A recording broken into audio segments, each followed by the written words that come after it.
So today is October the 18th.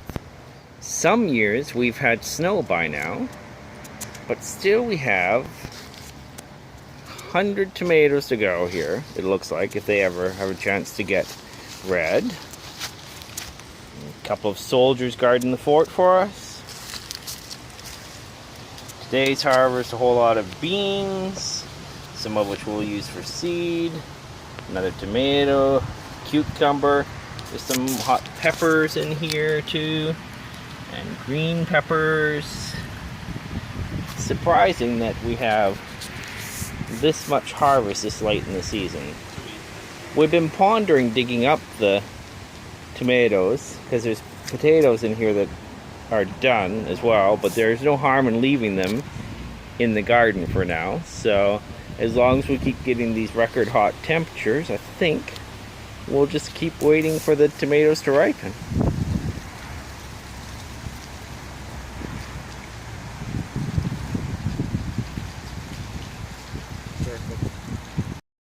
So I figured that for once you might want to hear us talk about something other than food plants. So we dug up the iris bed here today for a couple of reasons. One being that, well, there's some daylilies in here and I really don't like daylilies and it needs some space, so we figured we'd dig it up. This is what we found in the patch: whole bunch of daylilies and or iris and or small bulbs. The daylilies got tossed, so we're left with iris and some small bulbs here that need to be separated. This is what we're adding: a package of daylilies that we found. Well, we didn't find them, we bought them at the market a while ago.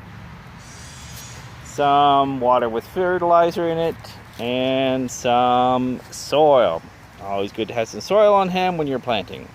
So what we're going to do is we're going to add some soil in here and some compost, which is mostly table scraps around here, and then we're going to put them in the garden and see what happens.